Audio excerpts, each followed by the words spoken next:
this week's episode of Just Chris Podcast. I am your host, Christopher Carter.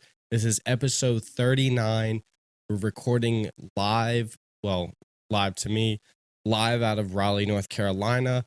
Episode 37. It is a very special day today, and you are asking, Chris, why is it a very special day? What makes today so special as opposed to every other day? Well, let me tell you. Today is National Podcast Day. What does that mean? It means making podcasts and having podcasts is a national holiday. Why did I have to go to work on National Podcast Day? Why did we have to go to work on National Sons Day? Like, I'm a son. Why did all the girls have to go to work on National Daughters Day? I don't know. I wish I had the answers to it. But today is National Podcast Day. I was trying to hold off putting up the episode this week just because I've been congested this week and I don't want to get on the mic sounding like Squidward and super nasally. But it just so happened that I was feeling a bit better today and National Podcast Day. So I was like, you know what? I'm hopping on the mic. We're going to make this happen. We're going to do it. Before we get into this week's episode, I would like to say that I am still in the process of uploading last episode's YouTube video. It's been a very hectic past, I would say, like week and a half with traveling, with work. We start up our close period tomorrow. So just like trying to prioritize everything, get everything on the right track has been a little tough, but the goal is by the end of this weekend, that episode will be on YouTube in addition to this current episode right now. So come Monday morning, if you're not listening to this on the Friday that it comes out, you'll have the YouTube video up there as well. And if you haven't already, if you haven't had the opportunity to go check out the YouTube channel, link is in the description. Check that out. Subscribe to the channel, like some of the videos, like some of the old episodes. Comment on a couple if you're really feeling it. Also, check out Scott Barker's YouTube channel. He is on the come up right now as well. I've been following his progress. He was one of my old editors for my videos in the early episodes, and to see his growth, to see where he's at now, truly amazing. He's putting a ton of work in. His equipment, he sent me a photo of his equipment the other day, and I'm extremely impressed. Like, this man is going to run the world one day. He's going to be the next, I don't know, famous photographer, but he's got it going on. He's doing things right. So check out Scott Barker and that, Scott Barker Productions. Check out my channel. In addition to that, if you have not subscribed to the podcast on Apple, if you do not subscribe to it or have not subscribed to it on Spotify or Breaker, Google Podcasts, anywhere that you consume podcasts and audio, check me out. Just rate and review if you're really, if you're feeling up to it. I'm not going to beg you. I'm not going to sit here and ask for you to do it again and again, whatever. It's all a choice. It's all up to you. But today is September 30th, National Podcast Day? It's one of the two. I saw it earlier. I was all over Facebook. First day back on Facebook after National Sons Day and National Daughter Day, just because, can I put him on the spot right now? Mom, Dad, why did I not have a post on National Sons Day? Did I just out him right now on the podcast? Yeah. No post on National Sons Day, Mom. It's all right, I guess. There's always next year. That's why I'll just take care of National Podcast Day today. And I'll upload this episode tonight when we finish recording. Got on Facebook today and I saw through all of the podcast groups that I'm a part of that it is, our national holiday. So I was like, okay. Pushing congestion aside, pushing sounding like Squidward aside, I'm getting on the mic tonight. I've been, writing up the notes for this week's episode, and I'm kind of stoked to get them out because I do have a couple announcements, a couple things that I am looking forward to talking about, a couple big plans I am looking forward to engage in. Before we get to those, I would like to recap on my past weekend up to Elkins, West Virginia. Made it back to see the boys, and I left last Thursday. I left right when I got off work, so around like 5:30, 6 o'clock. And from Raleigh, I drove up to DC to see Ian, which was a 3.5 hour drive. It is also like the halfway point between here and Elkins if I'm not going like the highway route through Western North Carolina. But he wanted to go on the trip as well, so I figured I would just go up that way, see him for the night, and then we can ride together into Elkins. And we did just that. We left probably like 9:30, 10 o'clock on a Friday morning. Got caught in a little bit of traffic. It wasn't too terrible though. It was just like one stretch of road we were stuck for like maybe like 30, 40 minutes. And then after that, it was just like open road. Weren't a ton of cars out, especially like the backcountry roads in West Virginia. And, I could probably count on maybe like one or two hands the number of cars we saw. And Ian said that was a huge change because in the past, like he'd maybe seen like a quarter the amount of cars that we saw that day. Like when he used to go to D&E and he would drive to and from school, he saw like a quarter or half of the people we saw. And I saw maybe like 10 to 15 cars total once we got into West Virginia. The drive wasn't that bad at all. We got in probably around like 1:30, I believe. So it was supposed to be like a 3.5 hour drive, turned in a little longer just because of traffic, because of bathroom breaks, because of getting gas. I had a phone call right before we went into the mountains that I couldn't afford to let it drop. So we had to take care of that, business deals first, just because it was still the week, like still weekdays. So, we got to take care of that kind of stuff. But we got to Elkins. First thing on the agenda, we had to hit up Walmart because our boy Tyler Reed, Dalton Irving, Luke Aspal, all were at Walmart. They do not work for Walmart, but they work within Walmart, and they're doing the Lord's work, selling cell phones to people of Elkins. Shout out to them. Great seeing them. I'm sure they got a nice little break talking to us for a little bit while we went, picked out some stuff for the weekend, like some food and whatnot for the Airbnb. After that, excuse me. After that, we hit up the Airbnb, and I was pleasantly surprised with our stay at the Airbnb because I'd never really noticed a ton of places in town that did host people for Airbnbs in Verbo. Mostly, they were a lot of like cabin houses, like deep in the woods houses. So to find somewhere right in the center of Elkins was perfect. We were within walking distance of the bars. We were within walking distance of the school, from the liquor store, from everything. It was incredibly, incredibly convenient for such a low price of. I'm not gonna put the price on, but we did not pay a ton for the Airbnb. And it was me, it was Ian, it was Sosa Baby, and it was Cam, who I saw those two about 3 weeks ago when I was down in Houston. So nice little swim reunion again.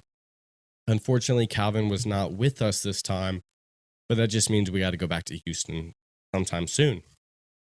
It was really cool, like getting all the boys back together, especially, I keep hitting my mic, especially like in the, there we go. Okay. It was definitely cool, like getting the boys back together under one roof again. All three of us were swimmers, and then Ian was a lacrosse player. So on Saturday morning, we had the opportunity to go back to swim practice. Fortunately for us, we did not have to wake up at 7:30 to make it to the weight room for a 3-hour practice. We showed up probably like about 10:30 to the pool, just enough time to kind of shoot the shit, catch up with coach, talk to a couple of new swimmers before they finished up with practice. I also had the opportunity to talk with Coach Jared, who was on the podcast a few weeks ago. I gave him a nice little gift for his brand new daughter, Carolina. And of course, I had to bless them with a UNC Tar Heel sweatshirt for her. She's not going to fit into it right away, but, give it a couple years. She'll look great in some Carolina blue. So had the opportunity to see him. I got to see Alessandro, my other boy that's on the swim team as well. Crazy to believe he's a senior and is graduating this year. Boy, what? And then after we finished all that, we went back to the Airbnb. We got breakfast, chilled out for a little bit. And then because it was homecoming weekend, which was the reason that we went up to Elkins for that weekend, all of the alumni activities were postponed, or like not postponed, but moved online. So everything was virtual, but they still had the homecoming soccer game. They still had like homecoming court. Everybody that got like elected, or votes for, went out on the field at that, I think at halftime, introduced everybody. And there was a nice little representation on the swim team. We had Drew Mills, who was the women's senior homecoming queen, I believe is like the term for it. And then little Nikki Allen, freshman men's representative. And it was crazy to see Nick Allen out there because I've known Nick since his freshman year of high school. And to see him grow through high school, to grow as an individual, grow as a swimmer, into college now and doing very well in college as a sophomore, still needs to, maybe mature just a little bit. Just that, just a little bit. It was cool getting to see him. I got to get photos with him, meet up with all the new swimmers, introduce myself. And then that night, West Virginia was playing Oklahoma. Very big game. And I was praying that WVU would win just because like it would make the atmosphere so much better, especially out at the bars. And we started watching the game at the Airbnb, and we then kind of, I think it was during halftime, we took the transition from the Airbnb to the bar, and everybody at the bar like was hyper focused on the game when we got there. Everyone was sitting down, everyone was focused on a screen, and the game came down to like the final like few plays, which really like determined who would win or not. Unfortunately, unfortunately, Oklahoma finished it off with a field goal, won the game for them, and everybody in the bar like the vibe just died instantly. It just downhill.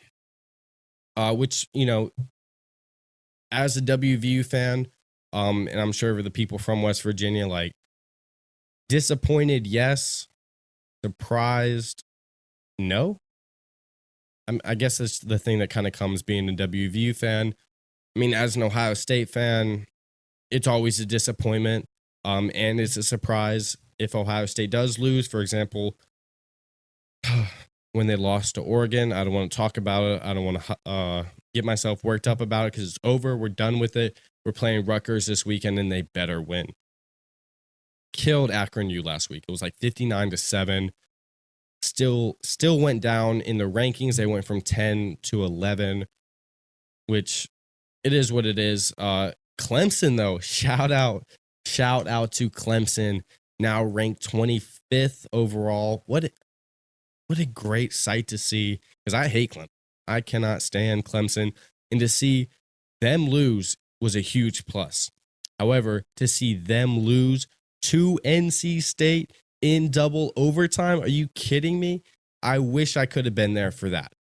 I had no idea that was like, I totally forgot that they were playing Clemson until my dad texted me on Saturday night. He said, "Did you see what happened at the game earlier?" I was like, "No, what happened?" So I look it up. I look up the score, and I was shocked. I was like, "No freaking way did Clemson lose to NC State." Like, shout out to the boys, NC State, for bringing it home, taking out the Tigers. They stormed the field. I'm sure Glenwood Avenue was popping on Saturday night. I had a coworker that went out that night, was telling me about it, and he said the shit was crazy. Like, I could only imagine. But I was definitely happy with being up in West Virginia with all of, with everybody again. A lot of people came into town that I graduated with, classes older than me. They came into town as well too. So to hang out with them was a lot of fun. And then after we left the bar, we went back to our old fraternity house.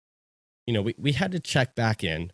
I had to make sure that my name and photo was still up on the wall. And in the house, I have a huge, like, fat head of my face on the wall that we had from swim season. And since we didn't make composites throughout my time in school, just because there were so many complications when it came down to it, I was like, I need some way to put my face or my name in this house to like represent something, to kind of like show the impact that I made on the chapter. Not toot my own horn, but I felt like I guided it in a very, very good direction. Constantly having people text me back like, "Chris, like, wish you were here this week. Wish you were still running the fraternity, but hey, it's all right." You grow up, we age out of it. It is what it is. It ain't what it ain't. Still, it was cool to go up there and see everybody. Um, One thing that I was super surprised about, and I don't even know why I was like that surprised because like I knew about it going into it.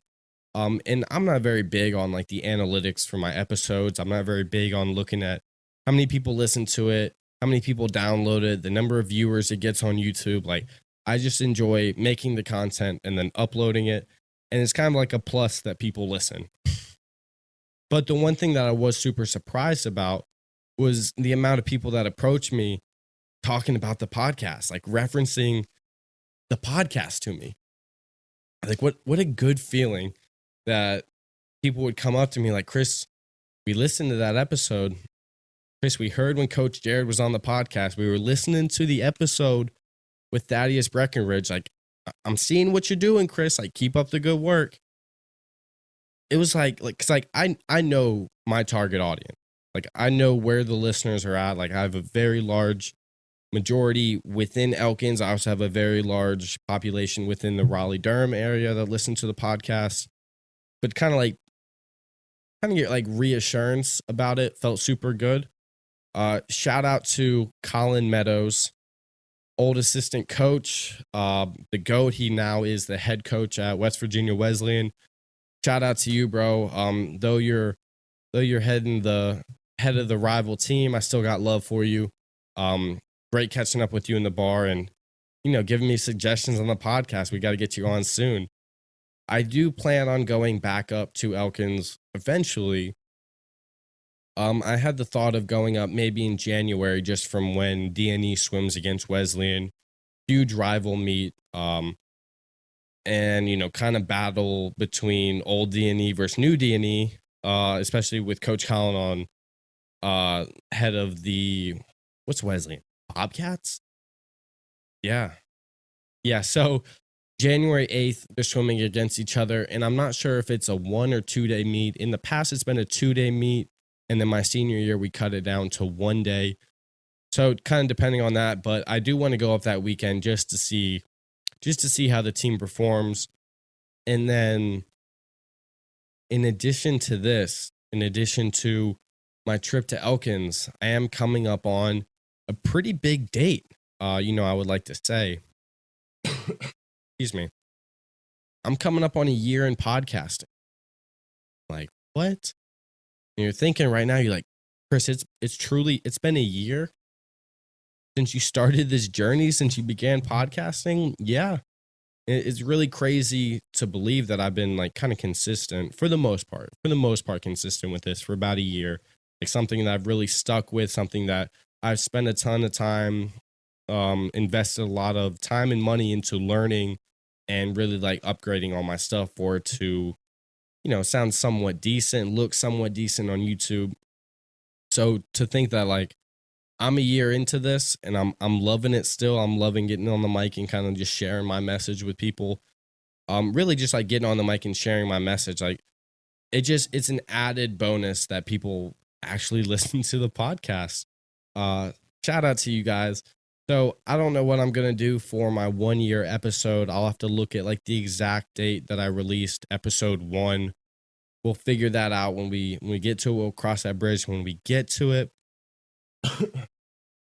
One thing I did mention that I want to talk about things I'm looking forward to now. I am going to another comedy show. I went to one last week where I saw Noel Miller from Tiny Meat Gang. And then I went to one a few months ago where I saw Shane Gillis. Both really good time. I went with some friends to see Shane Gillis. And then I went with my older sister last week to see Noel Miller.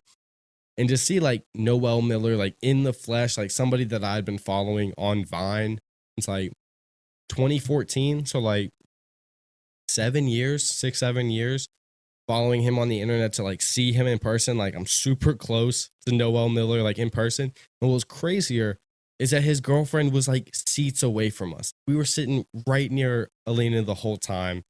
And then when she got up at the end and like walked away, I was like, no freaking way. Like, she was right there next to us. So super good time seeing him, super good time seeing Shane Gillis. The show that I'm going to next is Michael Blaustein. He is a comedian as well. I mean, as you would guess, like I'm going to a comedy show. Like one would assume that I'm going to see a comedian. He is on Stiff Socks podcast with Trevor Wallace. And when I've told people like over the past few days that I'm going to another comedy show and they ask who, I'm like, okay, well, you know Trevor Wallace. And like, oh, you're going to see Trevor Wallace like perform? I'm like, no, I'm not going to see Trevor Wallace, but in his podcast, he has a co-host, Michael, who's also very, very funny. He's coming to Raleigh. Tickets were pretty cheap. I paid $25 for a ticket. Alexis is going with me, $25 for a ticket. And it's not sold out yet. So like if you're listening to this, you're like, I'm kind of interested in that. Check it out. It's at Goodnight's Comedy Club in Raleigh.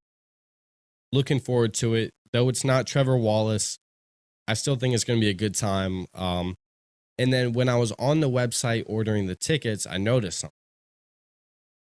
Starting yesterday or starting Wednesday, September 29th, for like the next few months, every Wednesday is open mic night. Like, oh shoot. And how much is open mic night? Free to go. You just gotta like buy or like register a ticket and then like you just show up on Wednesdays. So I saw that and I was like, okay, that's pretty dope, because I believe it was before summer started, or maybe it was like last summer. I wanted to go to an open mic night on like a Friday night just because I didn't have anything to do.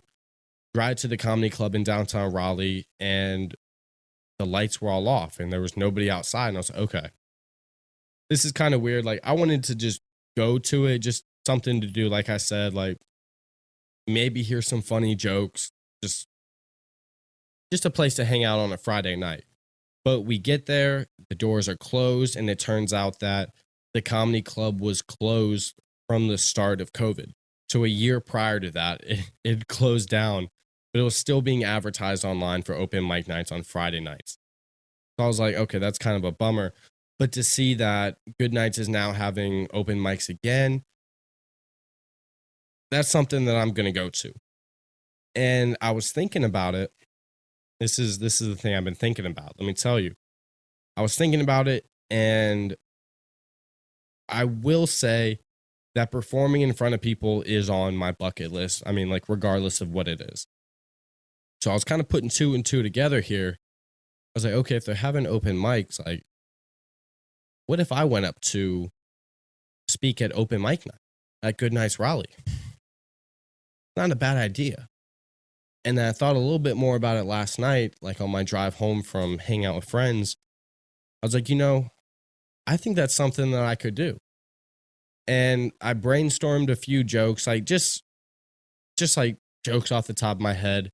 And I was really able to structure the premise of the jokes. Like I still got to work on the punchline.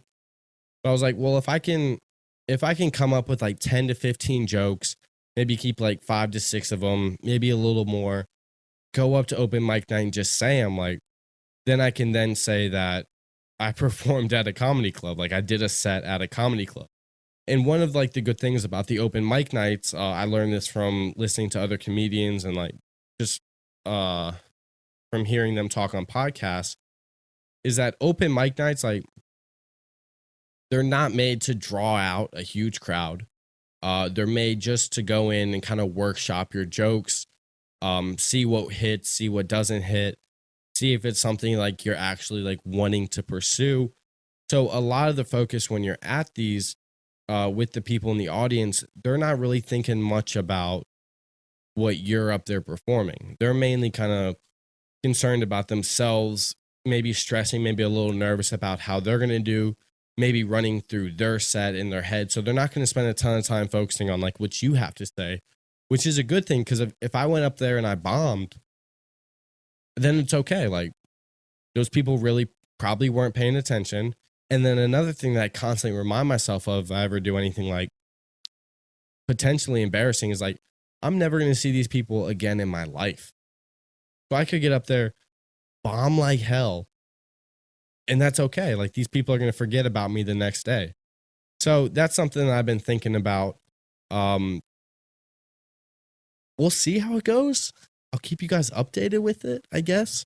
I mean, keep an eye out for the Just Chris Comedy Tour 2022. We're coming to a theater near you. Only if open mic night is something that I enjoy. You know, it could be something that I don't enjoy at all, and I don't know, like thinking of like worst case scenario here, but I'll still be able to say that I went up and I spit off some jokes at a comedy, like just to say that I've done it, which I don't think is a bad idea. Maybe it's a good way to kind of face or get more exposure to speaking in front of large crowds and audiences, which I don't have a huge problem with, but like practice never hurts. Like practice never hurts. I've learned that over the past probably like year when it comes to job interviews, like practicing with job interviews never hurt. Like even if you're not going to take the job, just to get on a call with somebody, just to kind of like flex your skills, be able to communicate messages and, get stuff across to them is always a huge help. So, worst case scenario, like I said, I go up and I bomb and that's it. Like I'm not that worried about it. I'll let you guys know how it goes. I'm first going to go out to the open mic just to get a feel for it, I guess. And then maybe the following week, the week after that, maybe I'll be like, now it's time to sit down and really hammer out some jokes. Let's start brainstorming here what I'm going to say. To continue on the topic of, concerts, I feel like this is what Just Chris kind of transitioning into is talking about concerts and music and events that I go to and events that are coming up. Is this a current events podcast? It might be. What I did see the other day is that J. Cole came to Greensboro, which is like an hour and a half down the road from me. I looked at tickets because I had a couple friends that were going and I just couldn't like justify the purchase. I couldn't justify paying double what I paid to see Jack Harlow and be 3 or 4 times the distance away. Like I didn't really find it to be like worth the money. Like with Lil Baby, I paid $20 for a ticket. So like I wasn't too hurt about not seeing Lil Baby up close. I will say that J. Cole is in my like definitely top 3 artists. And from what I did pick up is that it was a really good show. He played a lot of older things. He had 21 come out to the concert as well. So he performed some of his stuff, all old stuff. The only downside to it from what I heard is they had a 2-hour delay to the concert. So what was supposed to start at 8 ended up starting at 10. And J. Cole went on Instagram after that to kind of say that he apologizes for the delay, that the production team was just taking forever to get things set up, which is a problem that he's been running into with this tour now, is just getting things set up in time, which I mean, like, I guess it's understandable. It's good that he went on and talked about it and like he apologized and like felt like apathy, the word, felt bad about it. I don't know the word off the top of my head, but I wasn't too hurt to know that I wasn't going to go to J. Cole because I have seen J. Cole before in concert. And actually, I saw him in a venue twice or half the size of the venue that I saw Jack Harlow. So it was even more packed. And I didn't pay a dime for the tickets. I didn't even get a spot where you would if you paid for ticket. I truly got blessed to see J. Cole when I was in high school because this was when he was doing his $1 in a Dream tour where you paid $1 to get into the concert and then he performed, for $1. A steal, truly a steal. And for him to play, like, when I say old stuff, I'm talking like early J. Cole, like I'm talking mixtape J. Cole, the warm up, I'm totally like top 3 artists. I'm drawing blanks on his mixtapes. I'm an idiot. But he played a lot of that stuff at the concert. So like that was something that, I wanted to hear, especially that day, seeing it on Twitter and everyone talking about going. The line to it was like around the block. Like this was a long line for a super small venue, like packed in venue. And so I went with my sister and we had no intention of getting tickets to it. Like we just wanted to check it out. Like maybe if we stood around back, we could see J. Cole walk from the tour bus into the venue. We didn't get to see that, but we ended up talking with one of the guys that works the back door at the venue. And so we shot this shit with him for a little bit. And it came to a point where he was like, "You want to see J. Cole?" Like, looks to me and asks, like, "Do I want to see J. Cole?" I was like, "Yeah." Like, I that's what I'm here for. Like, I want to see J. Cole. He's like, "Okay, follow me." Yeah, what are we about to do? We walked through the back door of the venue. He's like, "Yeah, just sit right there." And he points to a bar stool. And guess where the bar stool was? Where was the bar stool at, Chris? Where did you sit at the J. Cole concert? Listen right here. I sat right next to his DJ for the concert. I sat right next to the guy that was strumming up all the beats and everything for the concert. And how far was I from J. Cole? I was, if you're watching the video, I was like from here to this door right here. Feet. I was feet from J. Cole, backstage next to his DJ, saw the whole concert. All his old stuff was played, and it was truly, truly amazing. Like, after that, I was in shock for days. I was like, I cannot believe that I saw J. Cole feet from me playing all of his old stuff. And people didn't believe me when I would tell them. I was like, look, I got photos. I got the receipts to prove that this was where I was at. So that was crazy. That's why I wasn't all that hurt about not seeing J. Cole this time around. I have seen 21 perform. He came to Raleigh a few summers ago at like a mid-sized venue in downtown Raleigh that I got to see him at. Him, Young Nudie came on.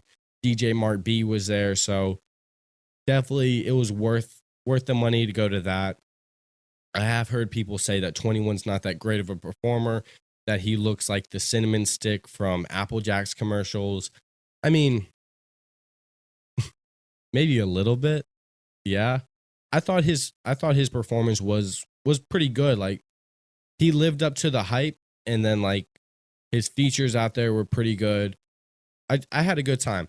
And something that I've noticed over these past few months is that I've gone from spending money on like physical objects that I can hold to now spending money on like experiences and like ways to make memories, which I have no problem with doing. I'd much rather spend money to go somewhere, spend money to go see something that I can look back on, as opposed to, for example, I spend money on new mics, and then, 50 years down the road, I'm not going to look back and say, yeah, I remember that time I spent $200 on a new mic for the podcast. But what I can do in 50 years is look back and be like, yeah, I remember that time I got backstage to J. Cole and I sat next to his DJ and listened to all his new, like, old tracks. That's something that I can say I've done. And I would much rather prefer to spend my money doing that than buying objects, That is what I have for this week's episode. It's not as long as it traditionally is. I mean, my camera's saying we're at 33 minutes right now, which definitely, it's not bad length. I have been looking more into getting an editor for the podcast, and I found some pretty decent prices. The one guy that I did find charges per half hour, and if it's over a half hour, it would round up to an hour. You would pay for the hour. So I was like, okay, if I can maybe try to focus on getting episodes down to a half hour, I'd spend less money as opposed to the longer episodes. Now when it comes to the guest episodes, like, I think I'm still going to edit those on my own, just because sometimes they run 45 minutes, sometimes they run an hour. I've had them run up to an hour and a half. So I'm not going to spend all that money for an hour and a half long episode when I can edit myself, but it's one less thing to have to do for someone to edit it for me. And for it to sound good. So that's what I've been feeling. I'll keep the gang updated on open mic nights in Raleigh and when the comedy tour starts. In addition to that, I'm still in the process of banking up episodes for premium content, which I got the notification the other day that the payroll has ended and I can begin that at any time. I am just waiting to build up maybe like 2 months worth of episodes, 2 months worth of weekly episodes. to release. You know, I'm gonna sit down, kind of batch edit all of those, batch post all of them, and then I'll get moving on that. But that as well, I'll let you guys know. I'll keep you guys updated with that. Any new breakthroughs that I have. Hopefully, with the platform that I can use, I can publish videos with the audio. But if not, like they're just going to be audio only premium content, which, you know, like still isn't bad. And I'm working on making the prices affordable for everybody, um, and for it to be worth it. So until then, guys, thanks for listening to this week's episode of Just Chris. If you're a listener from Elkins, shout out to you. If your name's Colin Meadows, shout out to you even more, and congrats again on the new coaching position. Guys, thanks so much for listening. As always, like if you were to just like guess, like, Chris, how can I get a hold of you? Who do I have to email to contact Chris?